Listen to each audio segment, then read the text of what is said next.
الحمد لله نحمده ونستعينه ونستغفره ونؤمن به ونتوكل عليه ونعوذ بالله من شرور أنفسنا ومن سيئات أعمالنا من يهده الله فلا مضل له ومن يضلله فلا هادي له ونشهد أن لا إله إلا الله وحده لا شريك له ونشهد أن سيدنا ومولانا محمدا عبده ورسوله صلى الله عليه وعلى آله وأصحابه وبارك وسلم تسليما كثيرا كثيرا. أما بعد فأعوذ بالله من الشيطان الرجيم. بسم الله الرحمن الرحيم. شهر رمضان الذي أنزل فيه القرآن هدى للناس وبينات من الهدى والفرقان فمن شهد منكم الشهر فليصم. قال النبي صلى الله عليه وسلم: اللهم بارك لنا في رجب وشعبان وبلغنا رمضان، او كما قال علیہ الصلوۃ والسلام. رمضان مبارک کی آمد ہے اور انشاءاللہ بعض ممالک میں کل روزہ ہوا اور بعض ممالک میں انشاءاللہ پرسوں روزہ ہو جائے. ہمارے یہاں بھی چاند کی آج 29 تاریخ ہو چکی ہے، لیکن ماہر فلکیات کی جانب سے ابھی تک جو اشارہ مل رہا ہے وہ یہی ہے کہ بھائی انڈیا کے اندر چاند فی الحال 6 ڈگری ہوگا، جبکہ ہمارے یہاں چاند جو دکھتا ہے 10 ڈگری پر دکھتا ہے، یا دوسرے ملکوں میں بھی 10 ڈگری پر دکھتا ہے. تو موسم کی تبدیلی کی وجہ سے یا کچھ اور جیسا بھی ہوگا، بہرحال رمضان آ چکا ہے. یہی ایک ایسا بابرکت اور رحمت والا مہینہ ہے کہ نبی کریم صلی اللہ علیہ وسلم نے اس مہینے تک پہنچنے کی دعا فرمائی، جبکہ کہاں رجب ہے پورا مہینہ، اور پھر ایک مہینہ 29 یا 30 دن کا پھر شعبان کا مہینہ ہے، اس کے بعد آتا رمضان ہے. تو پتہ چلتا ہے کہ آپ صلی اللہ علیہ وسلم نے اس مہینے تک پہنچنے کی جو دعا فرمائی ہے، کوئی تو خاص اس کے اندر وجہ ہے، کچھ خاص برکتیں ہیں، کچھ رحمتیں ہیں جو اسی مہینے کے اندر اللہ تبارک و تعالیٰ کی جانب سے نازل کی جاتی ہیں. یہ میرے سامنے فضائل اعمال ہے، بہت لمبی حدیث آپ صلی اللہ علیہ وسلم کا ارشاد بیان کیا گیا.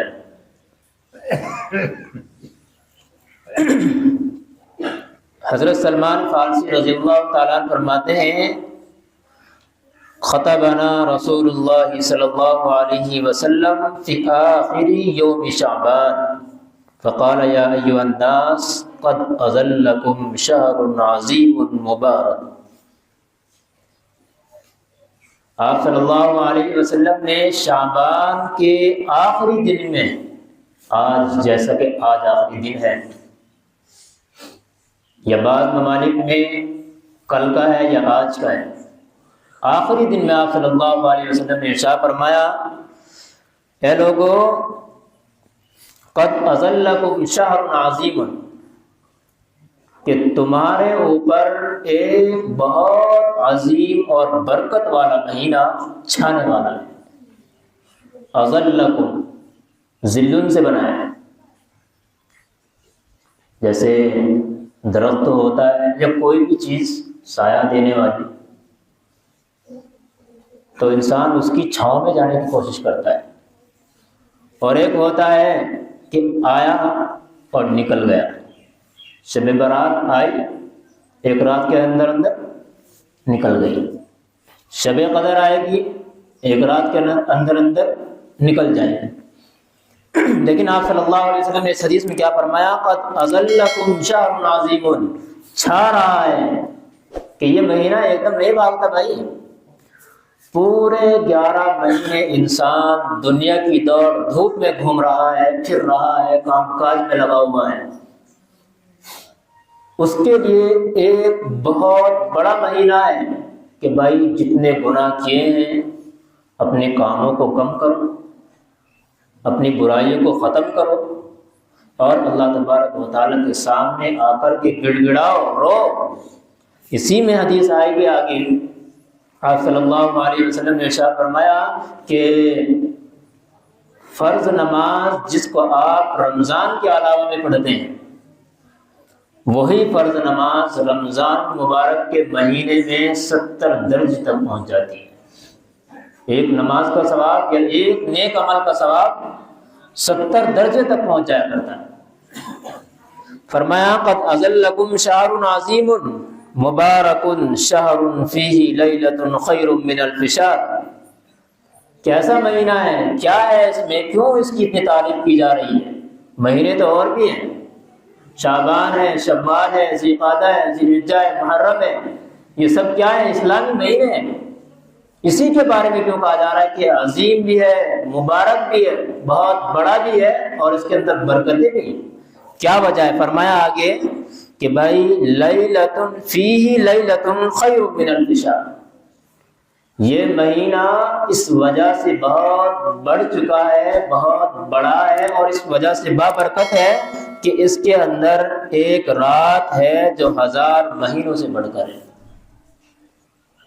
اس مہینے کے اندر ایک رات ایسی ہے جو 1000 مہینوں سے بڑھ کر ہے کہ انسان 1000 سال تک عبادت کرتا رہے، اور وہ رات جو اس مہینے کے اندر آتی ہے پورا 1000 سال، اور یہ رات صرف اکیلی اس 1000 سال کی راتوں کا مقابلہ کرے۔ کتنا بابرکت ہے۔ پہلی حدیث جو میں نے آپ کے سامنے پڑھی ہے، اللہم بارک لنا فی رجب و شعبان۔ ہمارے یہاں بسا اوقات دنیا کی پریشانیوں سے تنگ آ کر، تکالیف سے تنگ آ کر بہت لوگ سنے ہیں، حال کے اعتبار سے بھی اور قال کے اعتبار سے بھی۔ زبان سے بھی کہہ دیتے ہیں، زبان سے نہ بھی کہے تو ان کا جسم بتا رہا ہوتا ہے کہ یہ دعا مانگ رہا ہے۔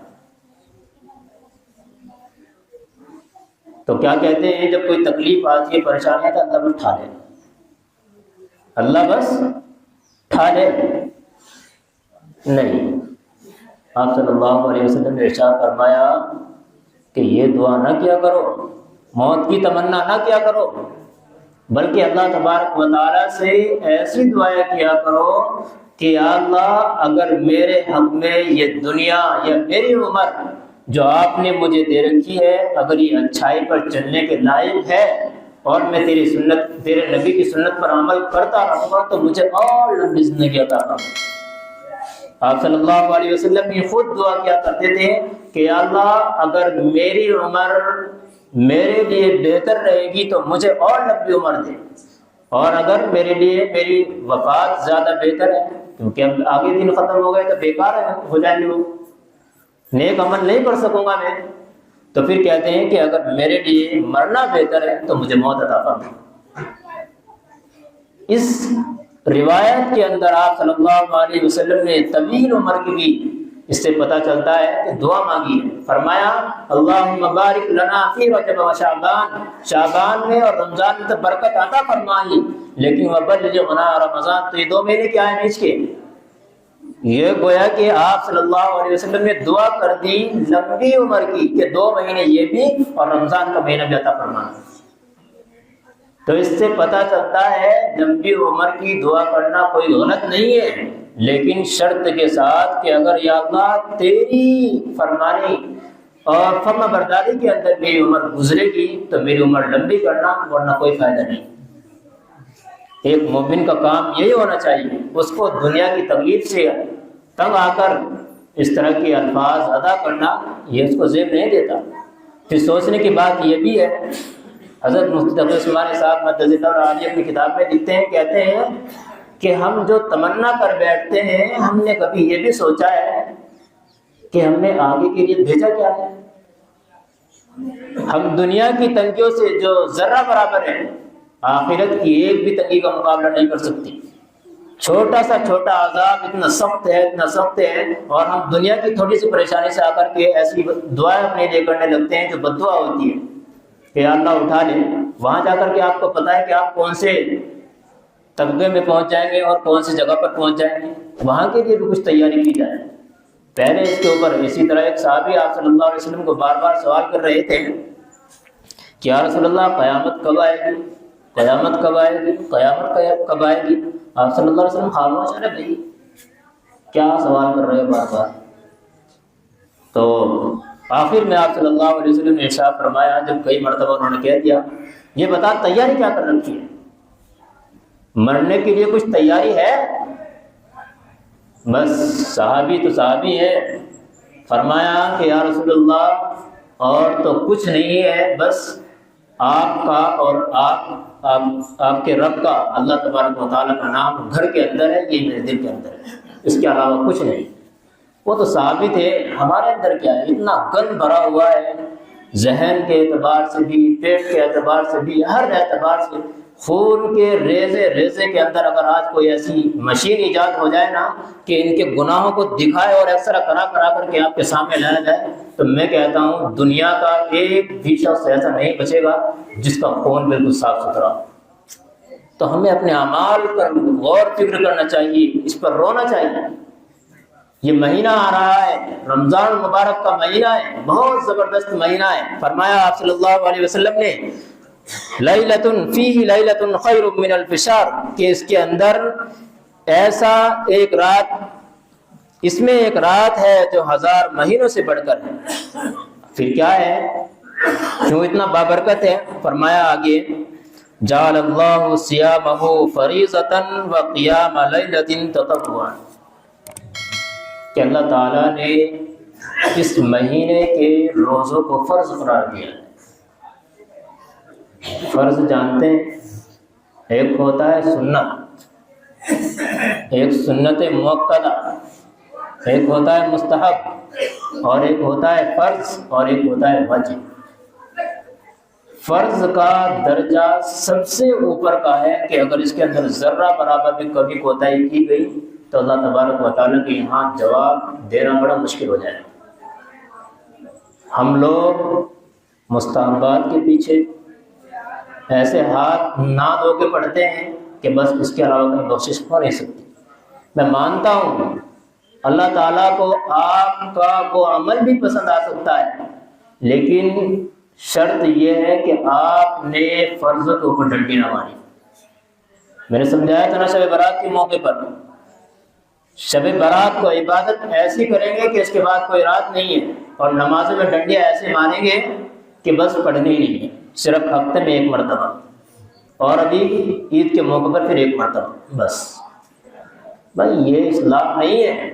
ہمارے تبلیغی بھائی کہتے ہیں، کیا کرتے ہیں وہ، کہ اللہ نے کامیابی مکمل دین میں رکھی ہے، اللہ نے کامیابی مکمل دین میں رکھی ہے۔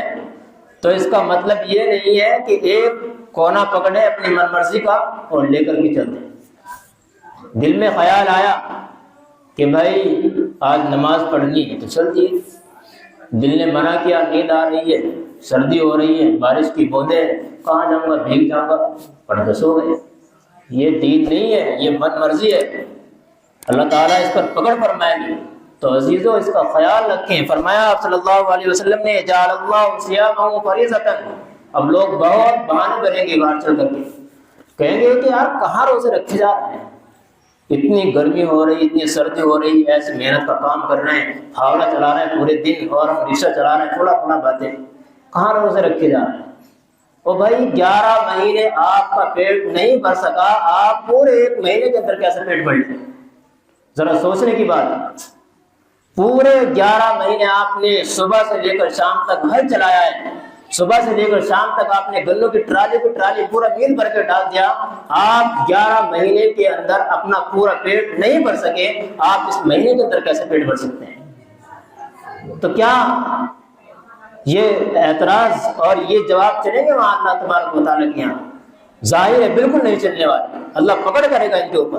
فرمایا جعل اللہ صیامہ فریضۃ وقیام لیلۃ تطوعا، کہ رات کو تراویح بھی پڑھنی ہے، دن کو روزہ رکھنا ہے، رات کو تراویح پڑھنی ہے۔ کہ اللہ نے ان کو بھی، یہ ہمارے خلفائے راشدین آپ صلی اللہ علیہ وسلم کی جانب سے پوری بڑی اس کی لمبی تفصیل ہے، اس میں جاؤں گا اور ٹائم زیادہ لگے گا۔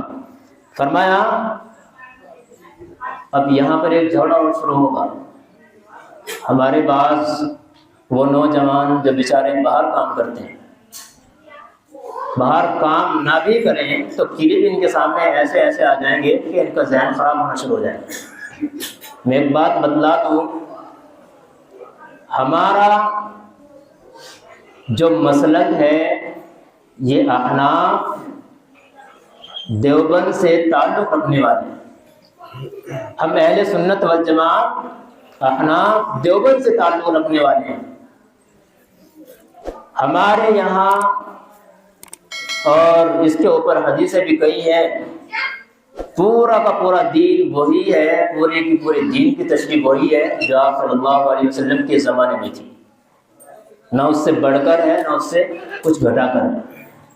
ایک قوم آپ کو وہ ملے گی جو بڑا چڑھا کر کے کام کرے گی، اور ایک قوم آپ کو وہ ملے گی تو دین کے اندر کمی کر کے بالکل اس کو گھٹا دے گی۔ علماء دیوبند نے یہ کام نہیں کیا ہے، علماء دیوبند نے پہرا دیا ہے دین کا۔ آپ صلی اللہ علیہ وسلم کے اعمال و افعال، صحابہ کرام کے اقوال کو محفوظ کیا ہے کہ اگر کسی نے اس آیت کو یا کسی نے اس حکم کو نکالنے کی کوشش کی ہے تو علماء دیوبند ان کے سامنے کھڑے ہوئے ہیں اور آ کر کے دکھایا ہے کہ نہیں بھائی آپ یہاں کام نہیں چلے گا۔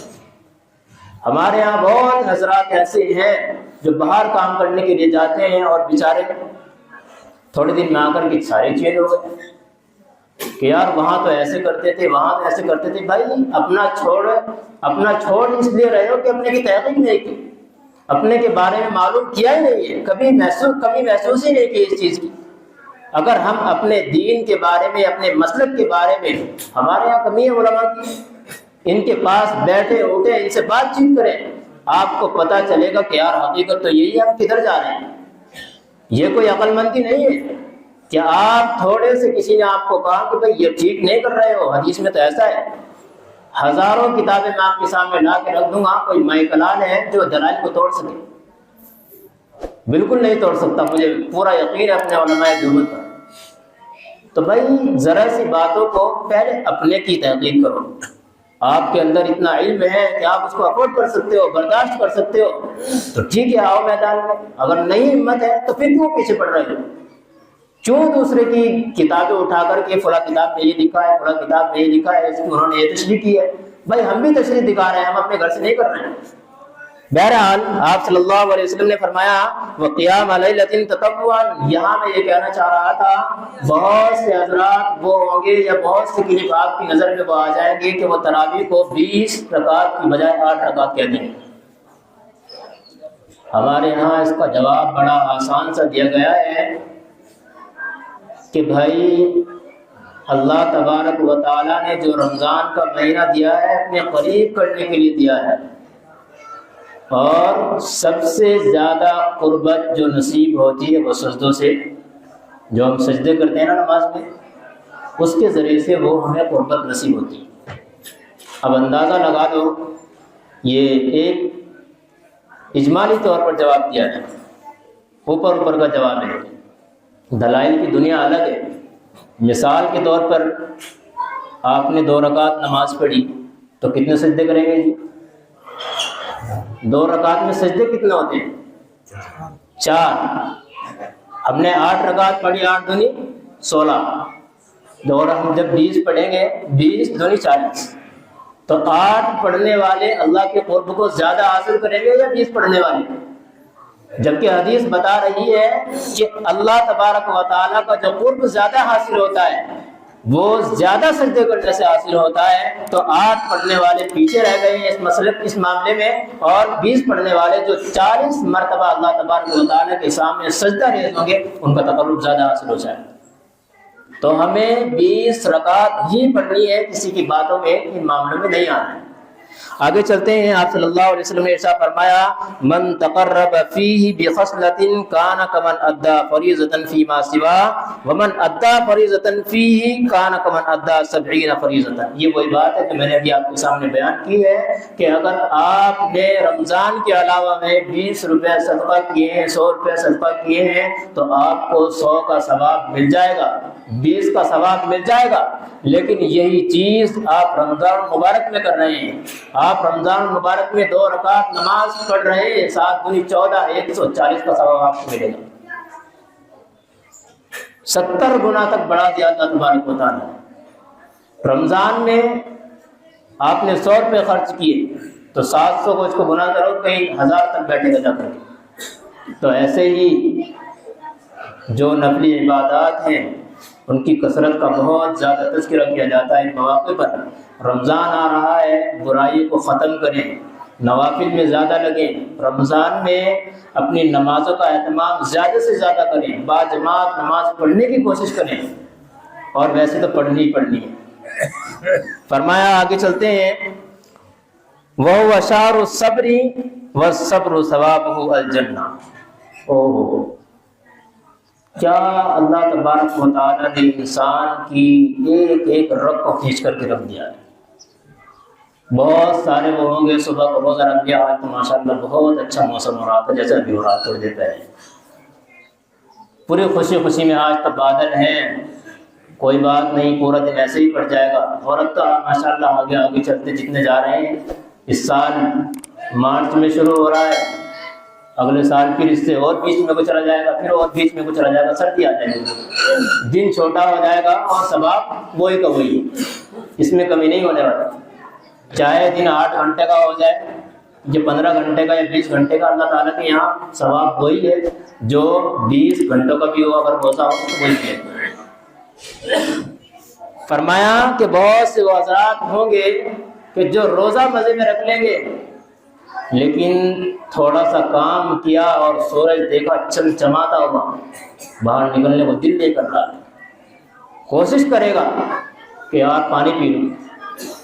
فرمایا وہ شہر صبر، بھائی یہ صبر کا مہینہ ہے، اس میں تو رکنا پڑے گا ہی پڑے گا، کھانے پینے سے بھی، لغویات سے بھی، غلط باتیں، غلط دیکھنا، غلط بولنا، تمام چیزوں سے ہمیں اس میں رکنا پڑے گا۔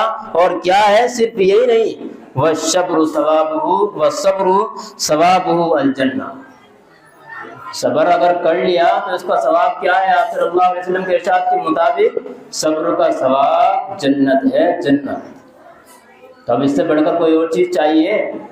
اصل میں بات یہ ہے کہ یقین نہیں ہے۔ آج اگر کوئی کہہ دینا کہ بھائی 500 روپے دوں گا، تو پوری مسجد الحمدللہ 5 اور وقت میں چل رہی،